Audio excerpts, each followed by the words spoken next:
All right, all right. Welcome back everyone to the latest edition of Deep Dive.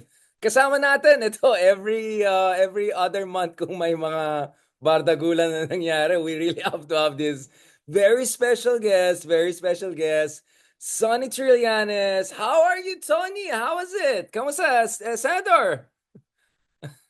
Long time no see. Nakamute ka. Sabaw ka na I'm yata sa kabilang channel. Just kidding, yeah.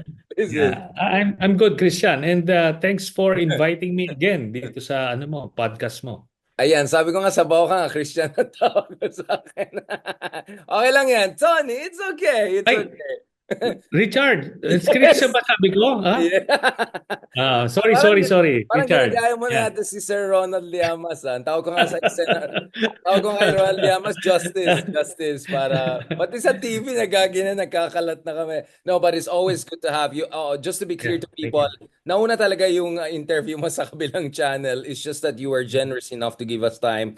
I was hoping earlier this day, but obviously you have your mayoral race and candidacy na pag-usapan natin later on. Obviously, Senator, this intervention, let's just call it, no, as always na naman, Mm. nagsama tayong dalawa, is in light of the fact that, of course, in the next 48 hours or so, we're expecting malawakan na rally.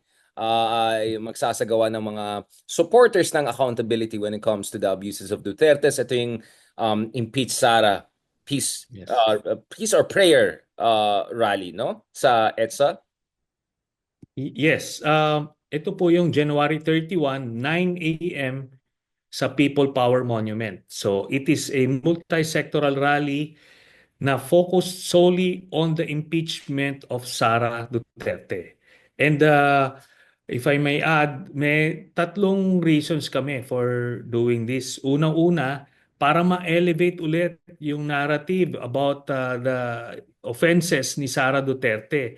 Ito ang pinakang mabigat na issue na kailangan natin harapin. Sara Duterte is clearly a threat to national security, a threat to our democracy. Kasi anytime she can succeed as president of the country. So na-witness natin yung public meltdowns niya na talagang psychological unstable siya. Plus the fact na yung hundreds of millions of pesos ang dinispalgo niya. So ninakaw niya ito. Maliwanag yan.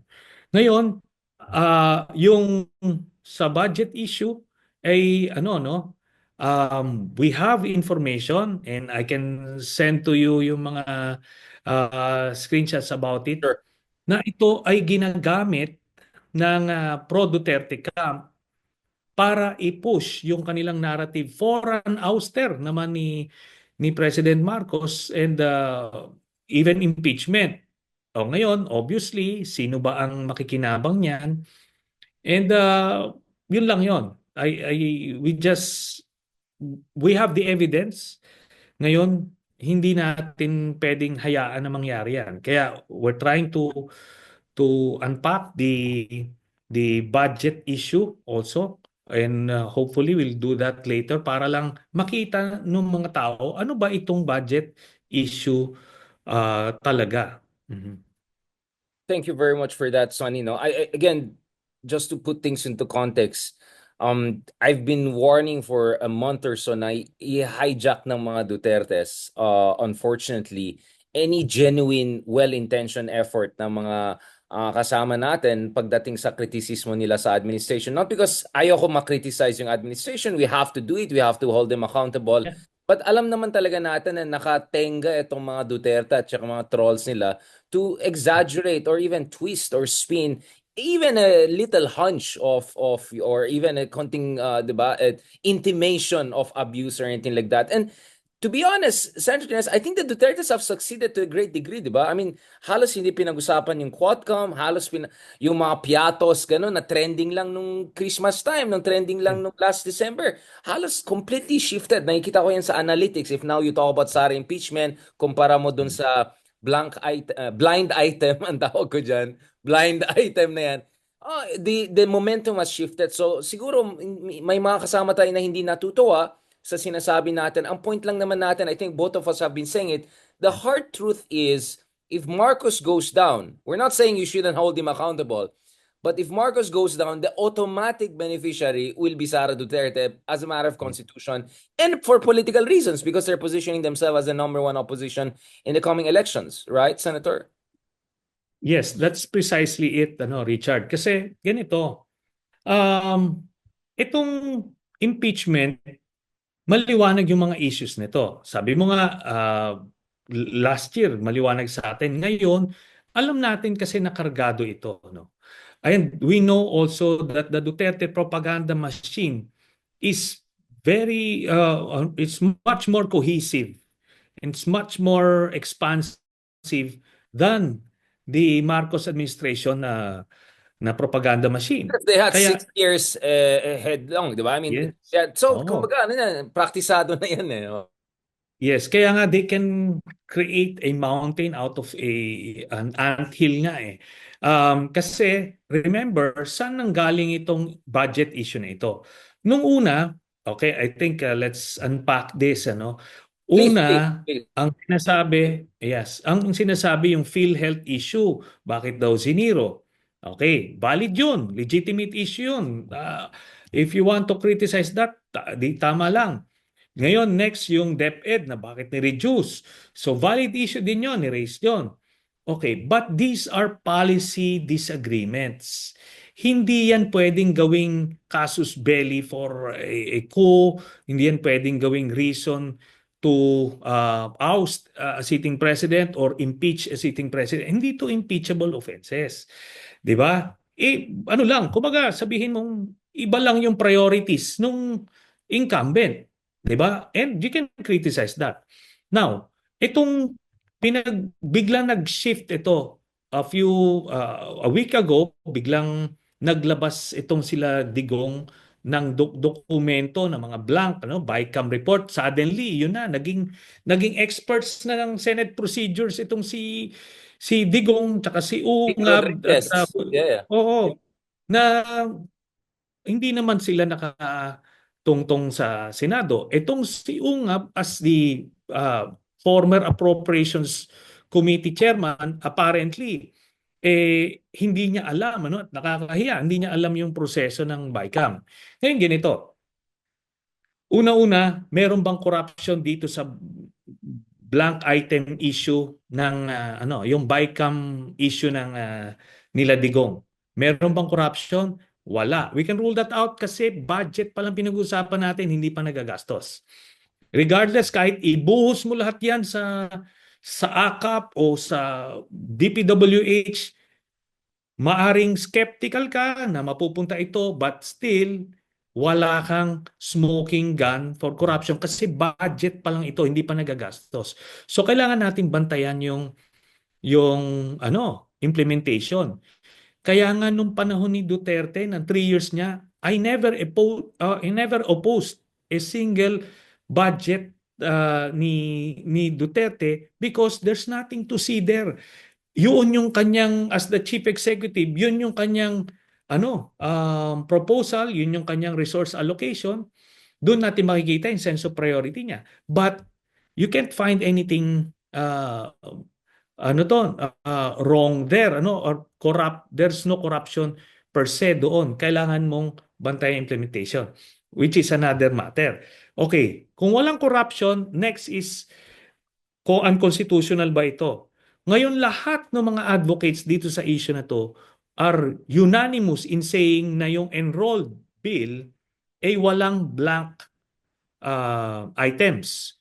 So therefore, even Justice Carpio himself conceded that there is no blank item The dun sa enrolled enrolled bill. version. Oh, Therefore, enrolled version. Yeah. yes, Went to the president. yun yung pinirmahan ng presidente. Therefore, hindi siya unconstitutional. Therefore, hindi siya impeachable. So kung walang krimen, walang corruption, then what are we talking about here? Suddenly, naging eksperto lahat sa BICAM report procedures, blank. Hindi yun pinag-uusapan. Kasi alam nyo sa Senate procedures, very liberal yan, Richard. They can even decide to suspend the rules itself. The Senate rules mismo Yung isususpend. prerogative, no? Yung prerogative Yes. is significant. Oh.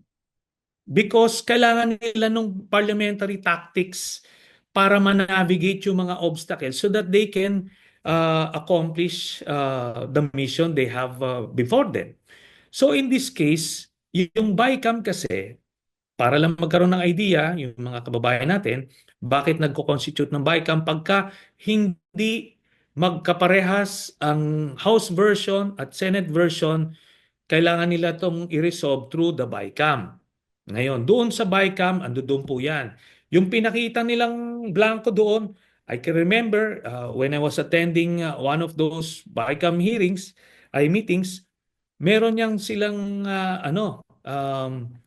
working matrix or working template yung mga secretariat kung ano yung isang column sasabihin nila, ito yung House version, ito yung isang column Senate version, so magkakaiba, so ano yung BICAM version na mapag-aagrihan. So pagka napag-agrihan na lahat ng conflicting provisions, then they will move on. Yan, verbal agreement yan, nasa minutes yan. Yung secretariat ngayon ang maglalagay, mag-fill in the blanks doon as agreed upon. Hindi yan pwedeng yung Senate staff ng budget, they will come up with random numbers to put in there. Hindi po pwede yun. Kasi wala silang paghuhugutan nun. Hindi pwedeng magdikta rin yung Senate President o kung sino. Kasi why would they do that when they can do that legally sa BICAM itself? Correct. Di ba? O so, meron yung, ayan nga sa Senado, part ng procedure, kunyari yung resolution, if I filed a resolution or somebody would file a resolution na medyo maganda yung gustong sabihin, pero may mga whereas paragraphs na hindi maayos pagkasulat, so aaproba ng mga senador yan subject to style. Meaning, after na approve nila, doon pa lang gagawin ng staff, i-reward nila, and yun ang pipirmahan ng Senate President. So, it's so liberal. Basta't ang bottom line dito, even the BICAM report itself, hindi naman nire-report yan sa plenary.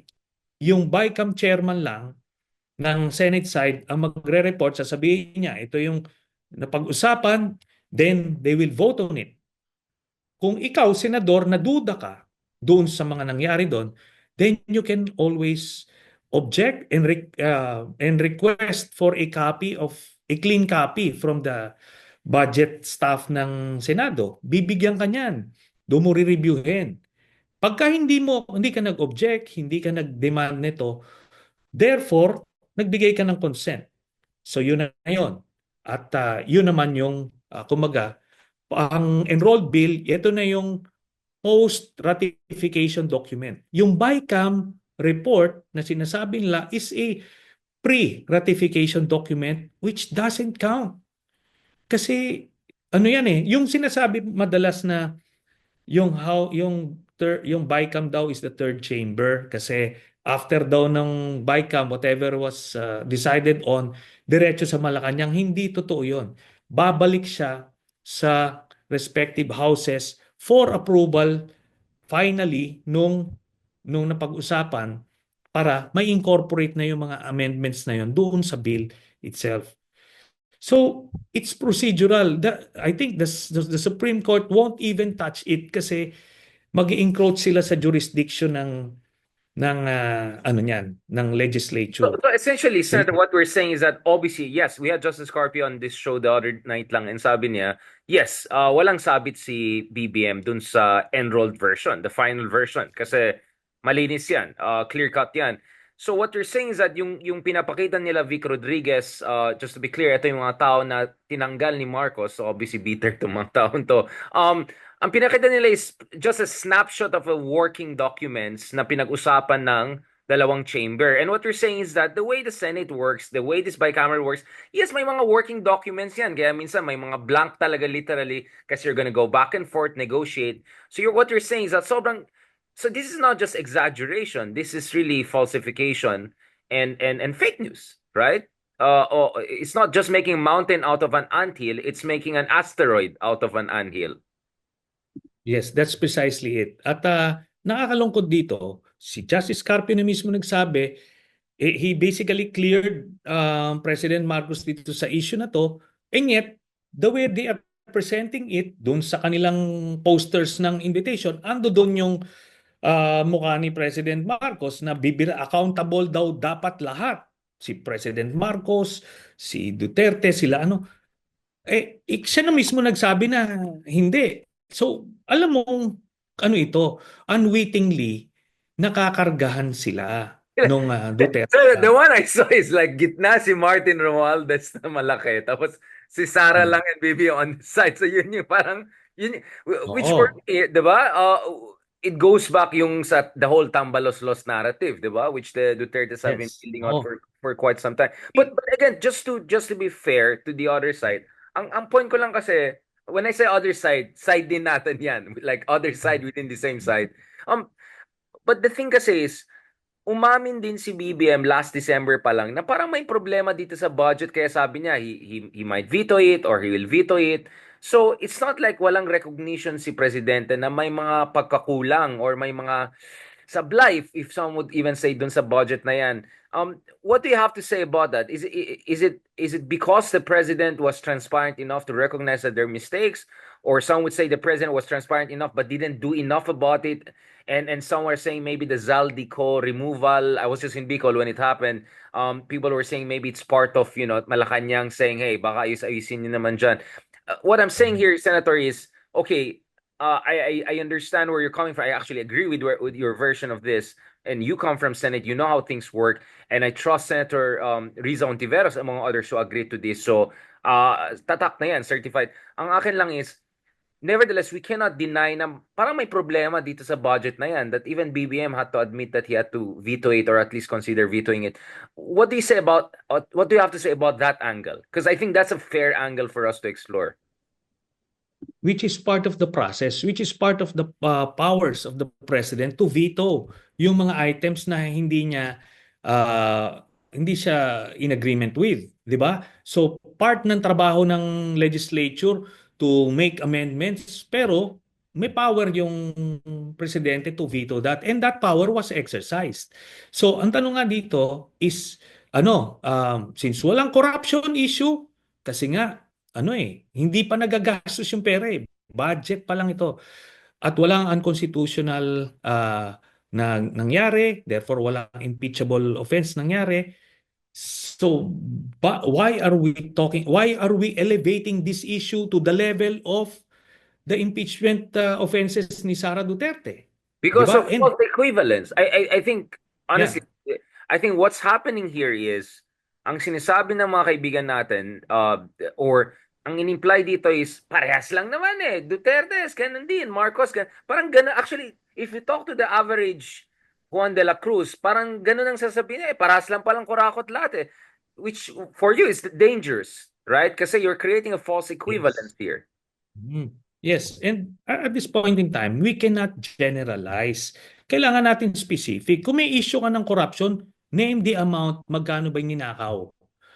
Then pagka nakita natin na totoo yan, we embrace that as a cause. We stick to that figure. Hindi yung general na, hindi, magnanakaw sila lahat, kailangan nilang mawala lahat sa posisyon. Hindi pa pwede yun. And ikuha ko lang, Richard, kaibigan natin yan si Father Robert Reyes. Mahabang pinagsamahan namin dyan. No? And I feel bad na may ganitong disagreement, no? Or misunderstanding. Tapos si Justice Carpio, kaibigan din natin yan. Si Prof. Chelo, kaibigan din natin. But ang sinasabi ko nga, unwittingly, ginagamit sila nung, nung kabilang side, nung Duterte camp. Biruin mo, ang naglalabas nitong mga issue na to is Duterte himself taking the cue from the guy, the whole propaganda machinery activated. Kaya makita mo yung mga trolls, isa yung message. Tapos they hide behind the statements of Raul Manuel, this and that, personality, para masanitize yung kanilang at malegitimize yung kanilang issue. But then when you unpack it like this, ano ba yung kausa dito? What was violated? Ano yung krimen? Who committed the crime? Kaya nga sinasabi mo, 'di ba sabi natin, Richard, Si Senator Risa was sitting doon sa Bicameral Exactly. Conference That's my Committee. point. Yeah. And we trust her Yes. na gagawin niya yung tama. And wala siyang sinasabi na maling prosesong nangyari. So, ganon. Si Sen. Frank Drilon, sabi din niya, wala ring blanco yung enrolled bill. And sabi ko nga, ano to well within the flexibility of the House and the Senate. Nakikita natin yan, yung pag-suspend na lang ng rules, it's not even in the rules. But you can suspend it because the majority prevails. Pag It's sinabi nila procedural na, discretion. Yeah. para ma-navigate mo lang yung mga Right.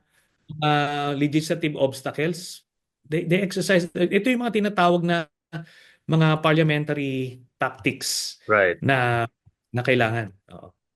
Actually, I raised that also with Justice Carpy the other day na baka naman namin working draft lang yan. Some people are going back and forth, making notes, negotiating, and someone just took a snapshot. Sino bang nag-leak yan? Meron ba tayong idea? Or is it normal for people to have a copy of that? Was there something May, fishy going on? May black ops pa nangyari dyan?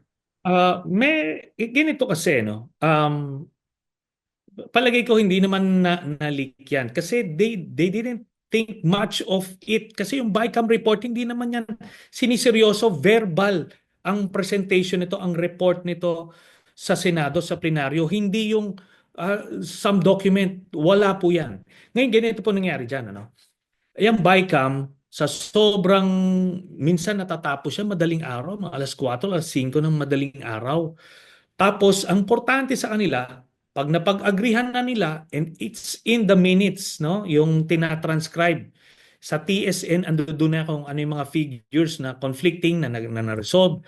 So, pagka nag-agree na sila lahat, o sige na, let's adjourn. Automatic yung finance team ng House and the finance team ng Senate will incorporate all those amendments that were agreed upon during the BICAM. So therefore, mangyayari talaga na kahit blanco yan, but alam na nila yung napag-agrihan doon. At yun ang magpe-prevail. Di ba? And ito yan, ni isang advocate ang nagsabi na yung nakasulat sa enrolled bill is different from what was agreed on during the BICAM. Nothing. Nobody. Wala nagsabi noon. So kung ganun, ibig sabihin, wala tayong pinag-uusapan. So ngayon, ano ba to? So what is this issue? I was talking to one of the organizers nitong afternoon rally na ito. Convinced me na ito talagang issue to na ganun kabigat na kailangan natin itapat dun sa mga atraso ni Sara Duterte. Ni hindi masabi kung magkano yung nanakaw. Kasi nga wala eh. Ni hindi nagsabi na impeachable offense to. Biruin nyo, BICAM procedures, Senate procedures ang It's a kini-question. false Tago tayo equivalent. dyan. Yeah. Well, I Oo. mean, just to put it, some of Mhm. our friends would even say that this is the worst budget ever, something like that. I mean, you were there when Mhm. Duterte was the president. If you look at the Philippine corruption ranking, we were worst actually in 2021. May isang mag-blind item na lang ako dito. May ibang kaibigan tayo dyan na paping-pink nung 2022, tapos ngayon post ng post, Philippine corruption ranking. Actually, our ranking was worse during Digong's time, right? In 2021. If you look at our budget during pandemic, napakalaki ng discretion ni Presidente. Halos, we had even our friends from Makabayan on this show who said that, yeah, nung time ni Digong, halos parang wala nang bidding-bidding na eh. Diba? Yung Farmali, yung mga ganyan.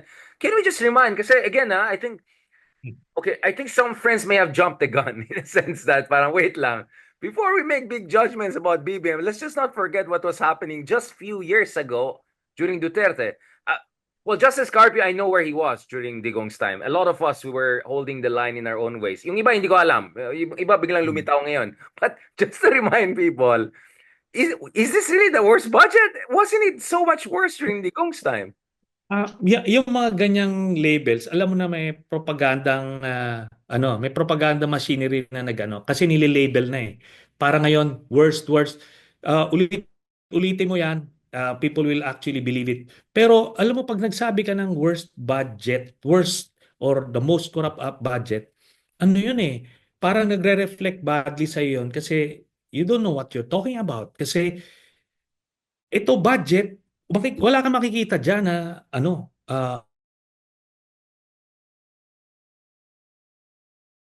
ito, ilalagay ito sa project na ito, lalagay sa ganun. Maganda siya on paper. Implementation, yun ang magiging problema. And it goes for all administrations. Even nung panahon ni Pinoy, a president na hindi corrupt, pero may mga corruption nangyari sa iba't ibang agencies. And it's not his fault. Talagang may mga bureaucratic corruption na may mga sindikato nang gumagalaw doon. Ngayon, itong yung sinasabi kasi nilang na pagka itong budget, pag sinabi nilang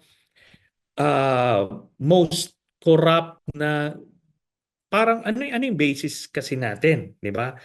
We are just saying that, labeling that, di ba? Kailangan objective. Sabi ko, ano bang yung sinabi mo kanina na yung kay Duterte during the pandemic? On paper, yung ano to, bayanihan bill yata yun eh. Right, right. Yung Bayanihan bill. binigyan ng blanket authority si Discretion, Duterte. yeah. Oh, so on paper, it was necessary kasi may pandemic eh. Kailangan mabilis yung disbursement to contain the pandemic. Kahit gaano mo tignan yung bayanihan bill, yung bayanihan law, wala kang makikitang mali doon. Pero ano nangyari sa implementation? Diba doon nangyaring corruption? So doon ang problema sa implementation. So ngayon, ganun din dito sa budget na ito. Maaring meron tayong suspecha na itong pondo na ito makukurakot, then yun ang bantayan nyo.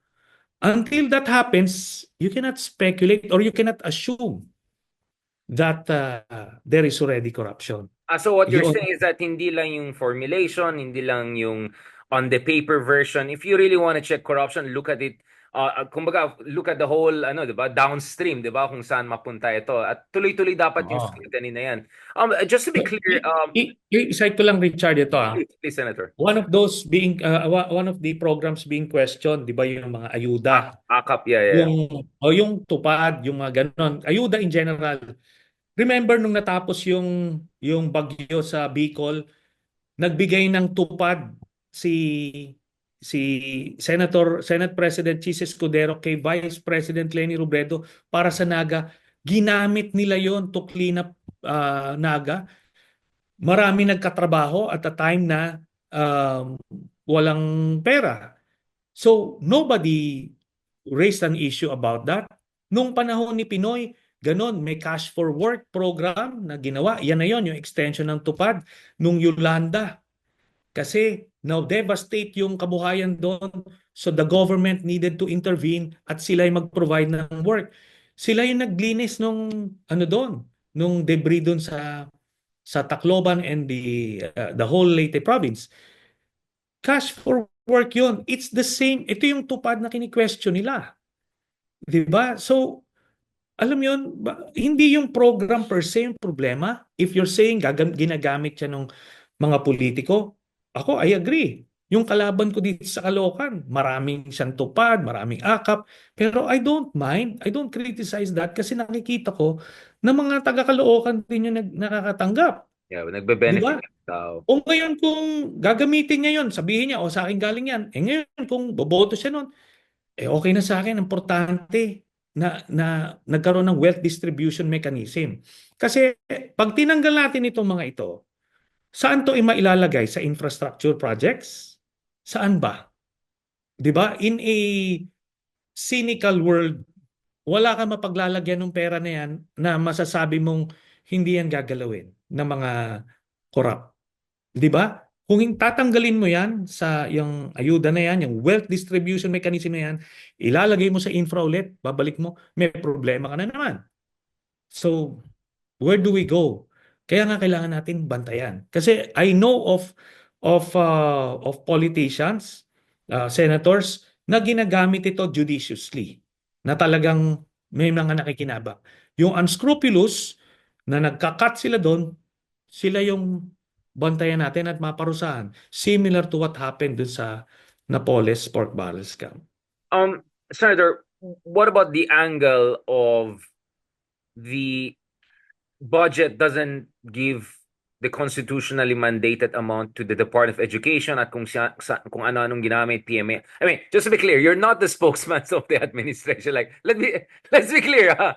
Hindi namin trabaho na depensa ng gobyerno. Ang Yeah. sinasabi po lang namin dito is medyo hinay-hinay lang po tayo before jumping the gun or Yeah. saying this is the worst ever. But for the sake of, clarity and all, kasi yung isang concern dito is ang laki ng budget ng DPWH and parang concern na naman ng tao dito is flood control na naman, which of course you can connect the dots. What's the implication of Mm. that? Again, that doesn't mean that BBM is the worst president or this is the worst budget. But I think, to be fair, that's a legitimate concern that some people have. Yeah. Isn't it? Again, we have to be fair, di ba? Hindi natin Yeah. trabaho depensa ng gobyerno. So I'm just trying to clarify to our friends that we're not defending the president of the administration. We're just saying huwag tayo magpabudol sa mga Duterte or magpaggamit sa mga Duterte and don't lose perspective of who is the greater evil here.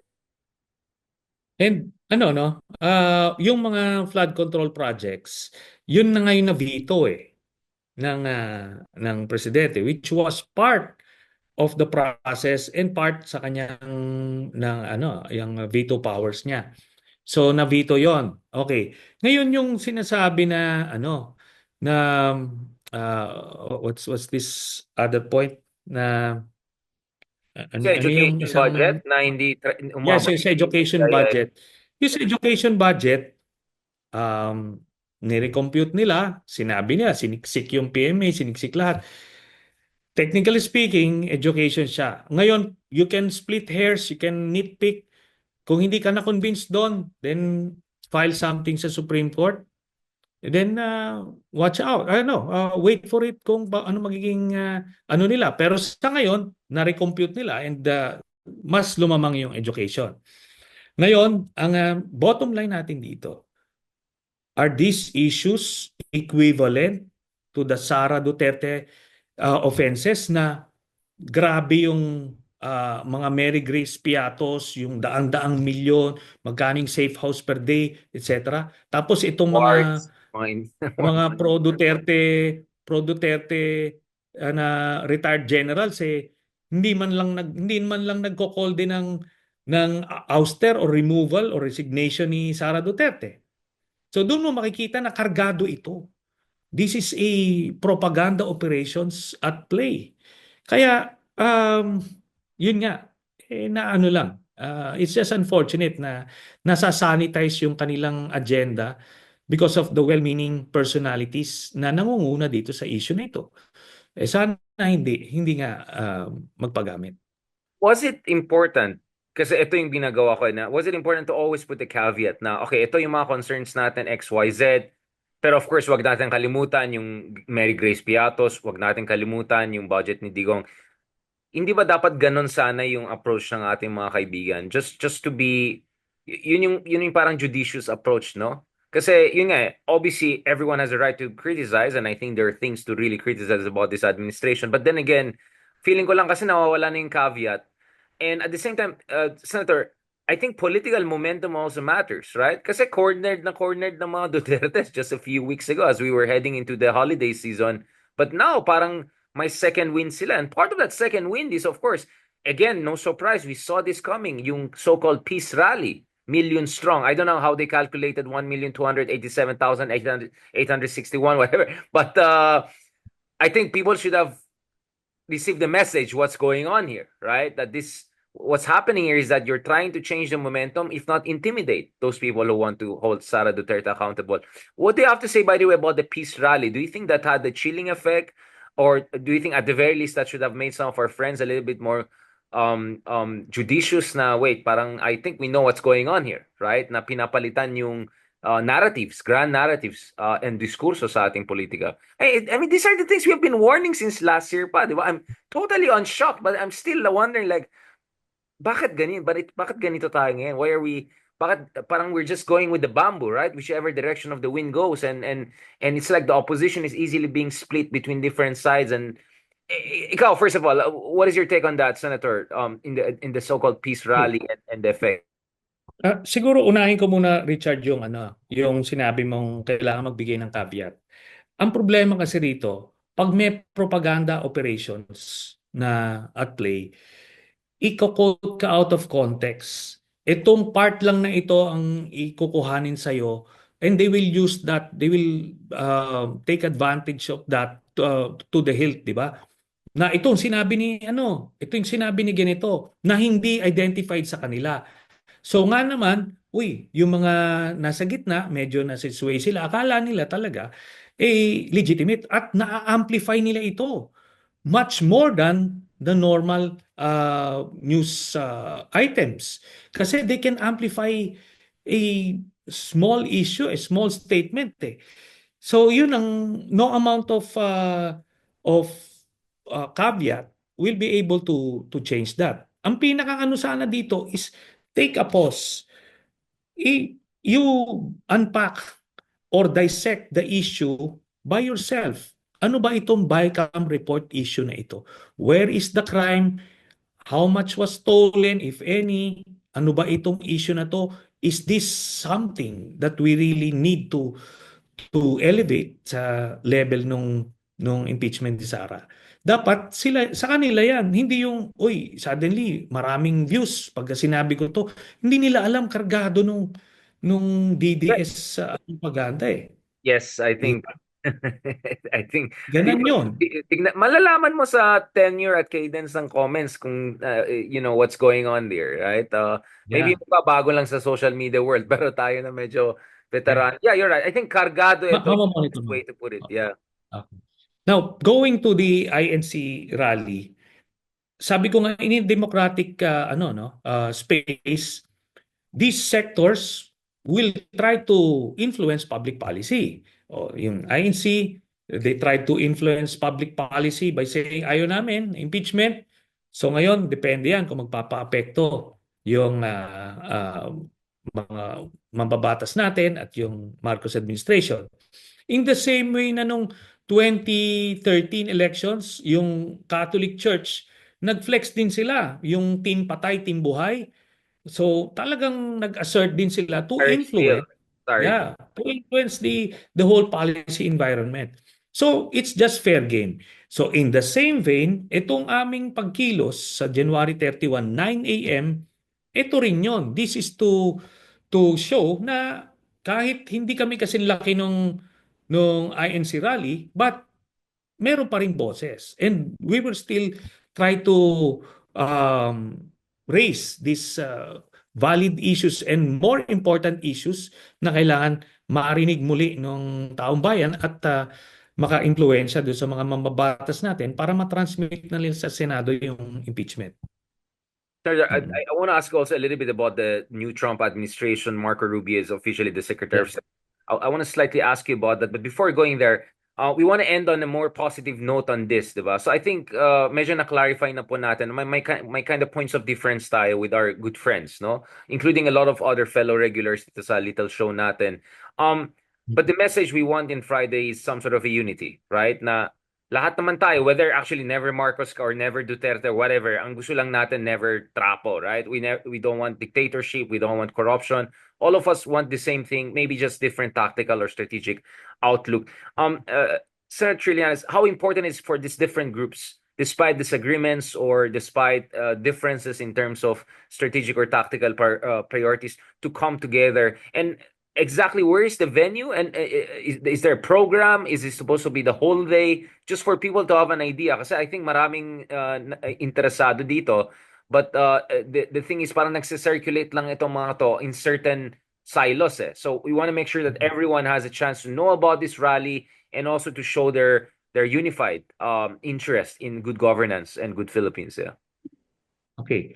Yung January 31, 9 a.m. sa People Power Monument po yan, it will end mga around 12 noon. Kaya itong umaga nito, ito solely for impeachment ni Sara Duterte. Yung program dyan, yung speakers dyan would be the complainants sa first and third impeachment complaints. So, mare-revive ulit, isa-isa yon. So, yan po ang first na rally. Yung sa hapon, kasama yung budget issue. Ngayon, kung if you think this is a big thing, then by all means go there. Wait, We're hapon not niya is also stopping. there? Same place lang yung sa hapon? EDSA Shrine. No, EDSA Shrine. Yung hapon. EDSA Shrine, yung hapon. So People Power Monument, ito po yung nasa may Kapila, Camp oh. Aguinaldo, Right. corner. Oo. Yung corner na yun, katapat ng Corinthians. So yung EDSA Shrine, yung sa may church, yung may Uh, Blessed Virgin Mary. it's a whole Oo. day event. Ngayon, It's a whole day event then, yeah. yung sa EDSA Shrine, sa I hapon mean, if sila. put them together, it's a whole day event, isn't it? Yeah, Essentially, yeah. of Oh. third, fourth Then yung competition, yeah. Then yung Makabayan Block, I think will also have their own rally, either, I think, Liwasang Bonifacio. So in the afternoon din yun. Kaya ano to, mas maganda nga ito, makikita nila na disparate groups, but ang common call dito is impeach Sara. Di ba? Oh, kung mag-resonate man yung budget, which I doubt, kasi sabi ko nga, that budget issue, that BICAM issue is so complicated. At the end of the day, hindi nila masabi what the crime is eh.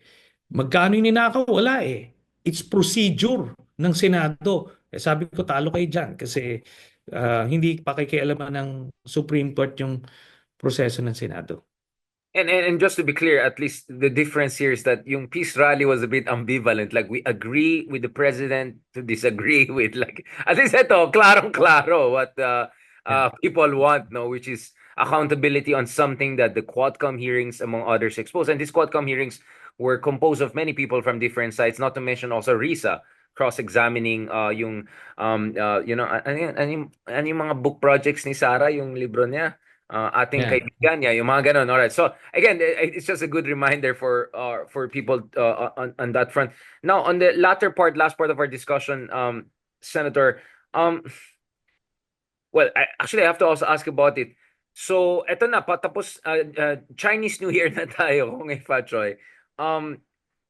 So what I'm hearing is that either baka mahabol pa before election yung impeachment proceeding from essentially from Congress, i-transmit sa Senate, but no one is under the illusion that they will be voting until after election, something that you have been talking about last year pa. So the scenario you've been talking about since last year pa, mukhang yun yung most realistic scenario. But to a certain degree, it could also be a now or never situation, right? Kasi kung sumablay itong impeachment na yan, hindi ka na pwede mag-file ulit until another year, right?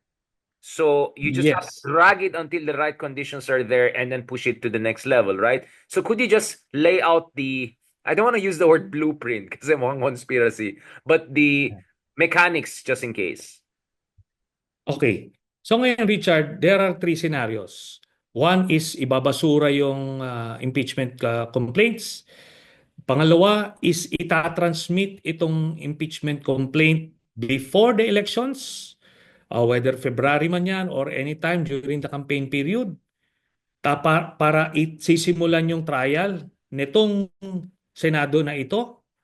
Tapos, or itatransmit ito just before matapos yung Kongreso. Itatransmit ito sa Senado para yung next set of senators na ang maglilitis nito sa next Congress. Pero, So right kahit, between the end of elections and then a new Congress coming in, so like something like yes. second half of May to June, parang something like that. Oh, yeah. So meron pa kasing 6 session days yan after the elections. So magre-resume yan. So pwedeng i-transmit doon sa period na yon para diretso sa Senado. Ang Senado is a continuing body. The impeachment process is a continuing process. This is a quasi-judicial process. Ina-adapt niya yung proseso sa judiciary na kunyari yung sa Sandigan Bayan, pag nag-retire yung isang justice sa 3 justices, pag may na-appoint na bago, hindi yan magre-reset na ulitin, presentation, no. Magbabackread siya para makahabol siya. So ngayon, kung i-transmit naman ito during the campaign period or just before the campaign period at masimulan yung trial, kahit hindi matapos yan ng term, kunyari June 30, tapos na yung term ng 12 senators, Mag-spill over yan, magpapalit lang yung mga senator judges na mawawala, papalitan ng mga bago, then tutuloy yung impeachment process, impeachment trial, um, kung saan siya natapos nung nakaraang kongreso. Kumbaga ano yan maliwanag sa Constitution that you can only terminate an impeachment process in either of two ways. First, sa plenaryo na pagbobotohan siya na ibabasura siya. Okay. Pangalawa is a verdict at the end of the impeachment trial. Okay. Ngayon, ang isang sub-level noon is kung prior to the verdict, nag-resign yung akusado, in this case, the Vice President, kung mag-resign siya, so effectively, remove na siya, so magiging moot na yung verdict. So, yun lang yung mga paraan paano ma-terminate ang impeachment process. Wala yung sinasabi na pagka nahinto, tapos na yung Kongreso ay parang mga legislation, magba-back to zero. No, the impeachment process is not similar or is not equated to a legislative process. So pwede mo ibangko and then push it at the right moment, hindi siya termination kasi walang final verdict Yes. by senator judges nor a vote down or thumb down by the plenary in the Congress. So that's why it's also so your sense is malabo na ma-junk ito or ma-terminate ito pero malabo rin na mapasa ito before or during election. So most likely we're looking at the next Congress to see how this is going. Which means it's important we get the right people into the Congress, right, and the Senate Yes. to Okay, i-qualify ko lang, Richard. Yes. Ang feeling ko, ang default plan is to transmit it after the election. That's the default plan.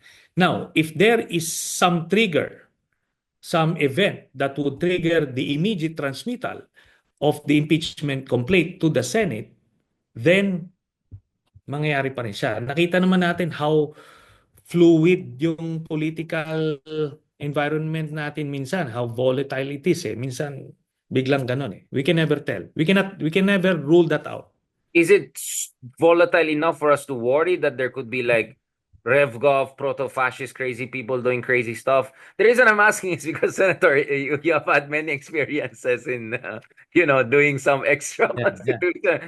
I mean, we're friends, right? Are you worried that some adventurous, swashbuckling friends of ours may jump the gun literally and try to take advantage of the fluid situation?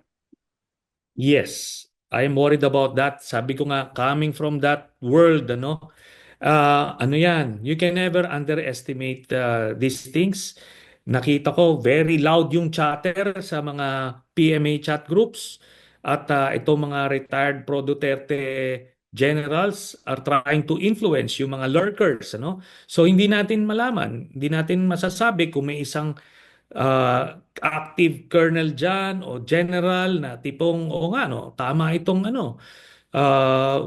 then they may do something, tapos pag nandoon na, mag-snowball na. And that's exactly what happened nung panahon ni President Estrada. Noong una, wala namang mga kumakagat kasi natatakot sila. Very confident yung mga generals noon. Then suddenly, may isang incident lang, nag-snowball, tapos na, withdrawal of support. It could end that way as well. Kaya nga, kailangan itong mga manufactured issues nila, like the BICAM, blank issue, ko ano man yan, that should be nipped in the bud. Kaya, I'm doing everything in short, Senator, you're try. saying the risk here is either Sara becomes the next president or something even worse, which is a kind of a junta or military takes over if people do not judiciously approach the fiscalization of the current administration's budget. Yes, and ito yan, Richard. Ang naririnig namin, ang entry point nila, okay, sige, is either impeach President Marcos or oust him, then Sara assumes. Or pag nakita nilang mas palatable, hindi, para silang corrupt, para silang tanggalin, magtayo ng Transition Council or RevGov, and guess who ang ilalagay nila? Eventually, si Digong. Kasi mas komportable sila na si Digong ang presidente. In Right. fact, hindi sila komportable kay Sara kasi unpredictable. Baka pati sila ano niyan, ilagay sa firing line kaya ganun. Ang eto bang sina Justice Carpio, iluluklok ba yan sila diyan, sila Father Robert? No. Gagamitin lang sila to gain that yung traction, makakuha sila, ma-expand nila yung base for that message na parehas silang corrupt, tanggalin na parehas. Mag-install tayo ng council, then pag nandoon na, okay, sorry kayo, tabi kayo lahat dyan, kasi ang may mga hawak ng baril, yung mga bata ni Duterte. Then, yun na. That's going to But be. just to be clear, Senator, baka sasabihin naman toxic masculinity tayo. We're saying these things in light of some of the meltdowns that happen. But personally, wala rin ako tiwala kay Digong. I think he's even more unstable, like just in case. He's like, so, Senator, are you saying that you're worried there could be a trillion, a Sonny Trillanes in the wings who might pull off something that you were pulling off back in the day? That possibility is not really far-fetched. Na baka You, may you mga, cannot you can never say, right? You can never you say. cannot rule that out kasi Yeah, out in the open yung yeah. chatter. Hindi na ito talagang nananawagan ng Brazen na siya. auster. Oo, Yeah, auster ang brazen. nananawagan sila using the budget issue which they themselves do not understand. Na parang suddenly ito na yung casus belli natin. Ito na. Grabe na.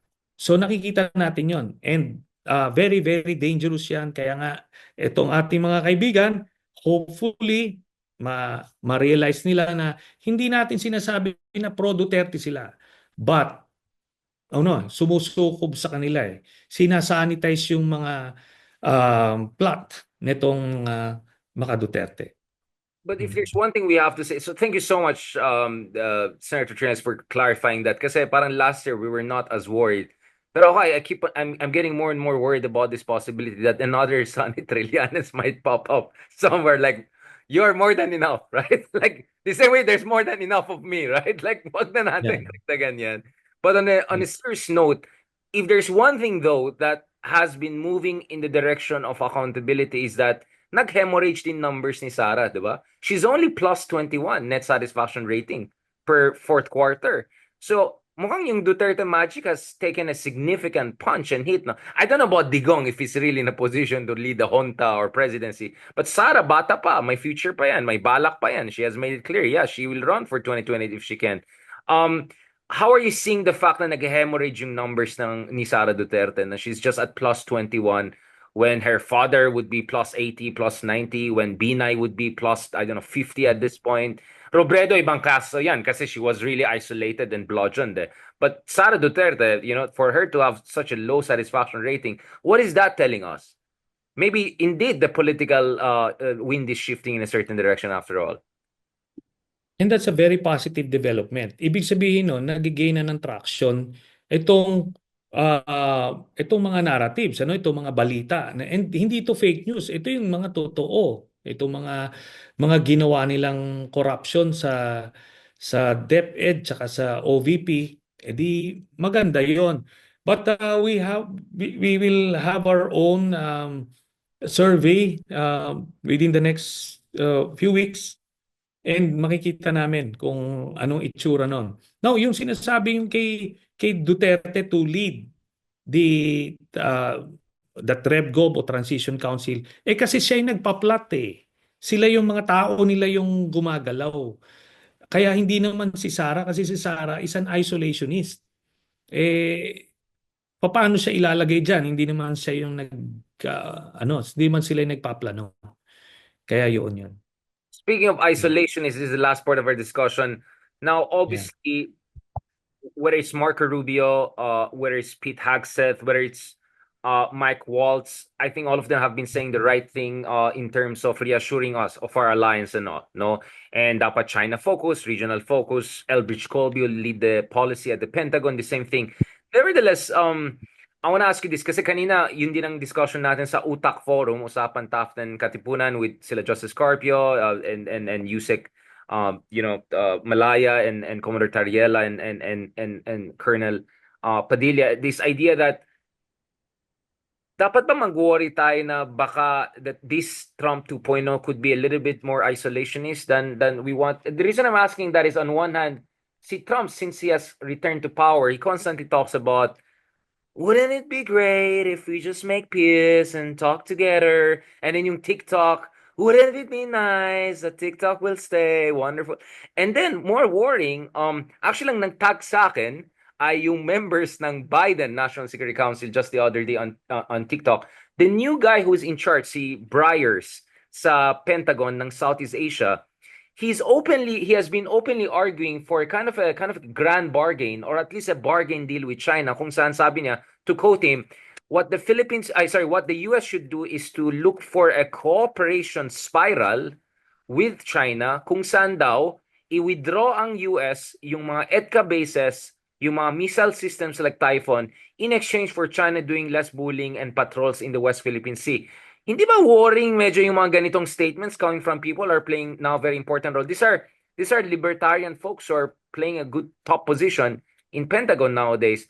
Do you think that the Rubios will prevail, the more traditionalist Republicans, or that we should be genuinely also worried with the prospect of also someone like Elon Musk also playing a very important role? Kasi si Elon Musk, laki ng investments niya in China. All Tesla I saw in BGC are made in Shanghai. He openly said Taiwan is an integral part of China. He denied SpaceX to Ukraine to make a deal with Russia. From what we understand, he may be doing parallel diplomacy with Iran. So, hindi ba nakakabala yung presence ng mga ganitong figures, mga isolationists, Elon Musk types who have Chinese business interests? Do you think that your good friend, put you on spot, Marco Rubio, could win the day and make sure na the bilateral alliance moves in the right direction? I think si Elon Musk, pinapakinggan siya in certain areas of governance.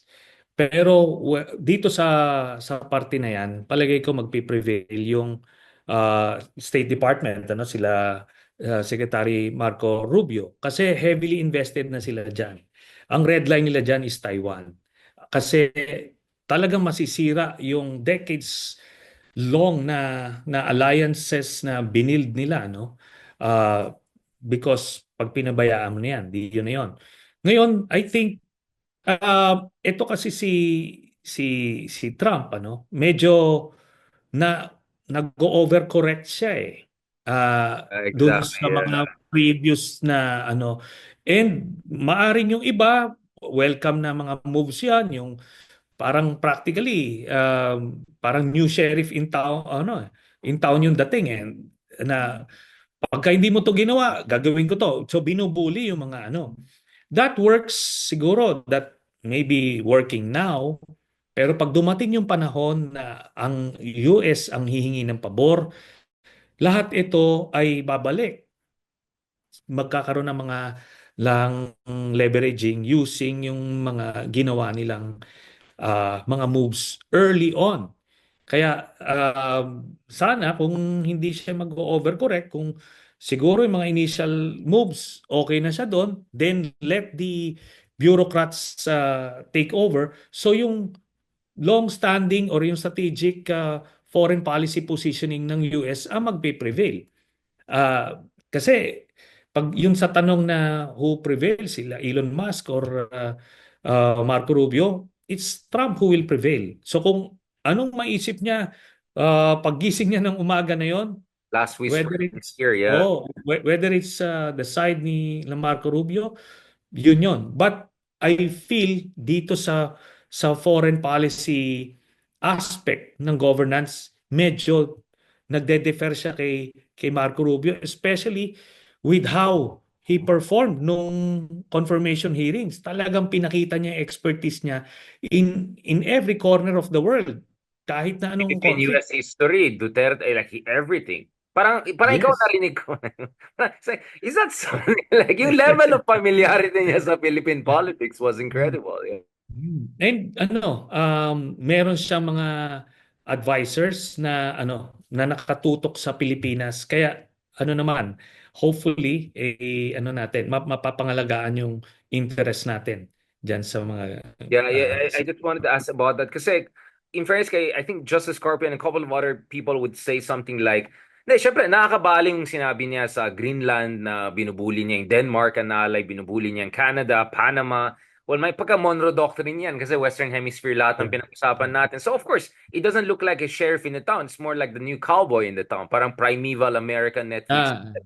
Ah, But the idea is that iba kasing East Asia, iba yung Western Hemisphere, iba yung Europe. Di ba? Ang Europe kasi ang problema, burden sharing eh. Ang yaman-yaman ng Europe, pero ang baba ng defense spending nila.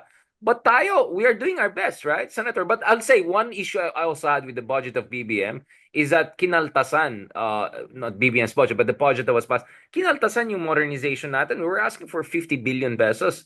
36, 35 lang binigay. Like, isn't that a yeah. little bit reckless? We have to be more self-reliant and all just to hedge. I mean, of course, you're hoping that, the Marco Rubio wing of the Trump 2.0 will prevail, but you can never say for sure, right? There's always Elon Musk. There's always the libertarians embedded in the Yes. government. So as a responsible statesman, you have to hedge. Hmm. And si Trump is very unpredictable. Kaya talagang ano tayo diyan. Nothing is set in stone at this point. Yung ano kasi, yung naman sa modernization, ang ginawa kasi nila dito, nag-trade-off sila. They need I think 18 billion para itaas yung subsistence allowance ng mga sundalo, ng rank and file. And dito, kung bibigyan mo itataas mo yung subsistence allowance which is warranted, no? Kasi the last time na tinaas yan when I was still in the Senate back in 2012. So that's 13 years hindi na because of inflation na dilute na yung pera. So yun ang prioritize. Ngayon, unfortunately, kailangan kukuhanin sa defense budget din and ito yun, yung sa modernization. But yung sinasabi mo kanina about yung sa defense spending, hindi kasi tayo pwede ma-equate doon sa EU because the EU countries mostly are developed countries. Yeah. At talagang they can afford it. So talagang nag-ano And may sila, war sila. They have a Ukraine war. They should pitch in. Oo. Oo, nagse-save sila, nagse-saving sila at the expense ng US. So, valid naman yung punto na yun. Pero sa atin, kahit na sabihin natin magbuhos na triple tayo ng budget, it's still a drop in the bucket compared to China. the budget defense budgets nitong mga ito. So, kailangan talaga natin ng suporta from our allied countries. Um, Yeah. just last point in this. Sorry, Sonny, ang dami parang natambak. The reason again I'm raising this is, 'di ba sabi mo nga kargado ito eh. Meron ng narrative na naman mga DDS, 'di ba? Ang narrative nila is Digong loves Trump loves Digong kasi far-right populist international pal, 'di ba? Ang tawag ni Duterte, congratulations to my pal. Although tapos hindi daw inimbita si BBM. Although I know only 6 leaders were invited to the inauguration. Milei, Meloni, Orban, Modi, yung mga usual suspects. So even Netanyahu was not invited, just to put things into context, no? So meron kasing linya. So inauna ko kasi pinipreempt ko yung narrative nila. Ang narrative nila is Trump will throw BBM under the bus kasi si BBM ay masyado nag-Biden at Trump loves Duterte and Trump will cut a deal with China. Constantly yun ang nakikita ko narrative. Kaya gusto ko tong discussion na to because we want to show to the Filipino people is that hindi naman tayo nag wishful thinking dito. And at the same time, may bipartisan consensus also in terms of the bilateral lines, meaning both Republicans and Democrats are the reason I'm also raising this is because some are making a big point out of this 90-day freeze sa US aid. Sa pagkaalam ko, this doesn't affect humanitarian aid. And kanina umaga nung kausap kong National Security Council and all dun sa UTAC Forum, sabi nila hindi rin apektado yung defense aid. Ang apektado lang talaga dito yung US aid. Siguro, again, siguro may kinalaman ito dun sa woke na mga projects Yeah. na yun nila Yeah. Trump. Siguro yun lang yun, di ba? Again, just to clarify, kasi some of the trolls, Duterte trolls are making something out of that. Sabi nga nung iba, kawawa naman daw yung mga bayaran ng Amerika sa Philippines dahil may 90-day freeze. Sabi ko, sarap naman ng nagsalita. Live from Beijing pa naman to mga kaibigan natin. So, well, ako nga, sabi ko nga, nothing is set in stone. Ultimately, depende yan sa gising ni Trump kung saan ba siya pupunta, saan direksyon. But, meron ng default na position. And it was articulated by Secretary of State Marco Rubio during the confirmation hearings. Very definitive yung lines doon. And it is aligned with the long-standing strategic foreign policy position ng US in East Asia. Kaya talagang babaliin ng husto yan. It will go against President ano tayo, let's have a 180-degree turn and strike a deal with China. It will definitely go against bipartisan advice. At ano to, mabigat yon. And si Trump may not be interested in political capital unnecessarily kasi very strong yung anti-China narrative niya during the campaign i-impose ng tariffs and all that, di ba? So, ano yon? Palagay ko more or less meron default na position. Kaya yung sinasabi ng mga DDS, wishful thinking yon. And ganun naman sila Sila ever yung since. wishful thinking, hindi yung... Ha? Sorry? So sila yung wishful thinking na Trump will Sila, Oo. save the day Sila for yung China. wishful thinking nila is Trump will favor Duterte. For all you know, wala namang pakialam Siyang si Trump sa diyan. loser. Yeah, like he doesn't care if you're not a powerful person, right? So I just... So, yeah. Ano lang, pinapa-high moral lang nila yung sarili nila kasi alam mo na, walang no good news for them lately. So they need to create something, 'di ba? Para lang ano nila. medyo kailangan But walang basis 'yon at all. medyo kailangan ng fentanyl dopamine ano. This is really last point. Senator, how is the campaign going in Caloocan? And again, how can people follow you and support you? People are also invested in your race. I know parang ang pangit kasi dating pa. Ang dami natin pinag-usapan around the world. And oh, by the way, tumatakbo ka rin ng mayor ng Caloocan. Kamusta naman dyan? And paano pwede tumulong o mag-volunteer ang mga kaibigan natin na who believe in your brand of good governance and decisive leadership, which is what I really appreciate about you, Sonny. Well, salamat Richard. The campaign is doing well, no? Kasi wala pa naman to. Actually, this is pre-campaign, but very very good yung reception, and we have both informal and formal surveys showing na practically tabla na yung laban. Tabla na, no? And I came from way down, but here we are, and I think we have the momentum going for us, but we won't be complacent. We will be running as though milya-milya yung lamang ng kalaban. Kaya dadaanin namin ito sa sipag. Now, as for those who want to help us, they can reach us through our social media platforms. So, andiyan naman po yan. Hindi naman kayo mag-RevGov, Mayor, just in case. Sabi niya, baka mamaya magkukuyan si Trillanes sa City Hall sa Caloocan. Well, good friend stab you in the front, so I just had to spell this out, Senator. Kasi may mga nagsabi, naku, pag dinanalo, baka magkukuyan sa Caloocan. Sabi ko, we've always respected the will of the majority, no? Ever since I became this pro-democracy or a Democrat back in nung nakalabas na ako, I never looked back.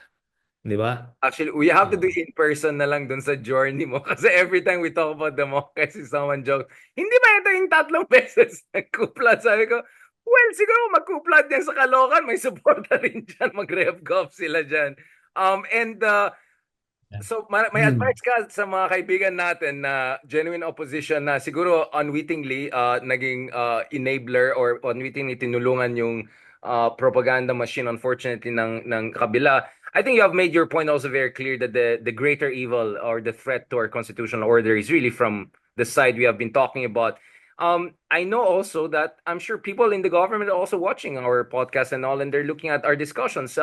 What is your advice to President Marcos? If President Marcos sat down now and said, okay, ang dami yung satsat ni Richard, dami yung alam.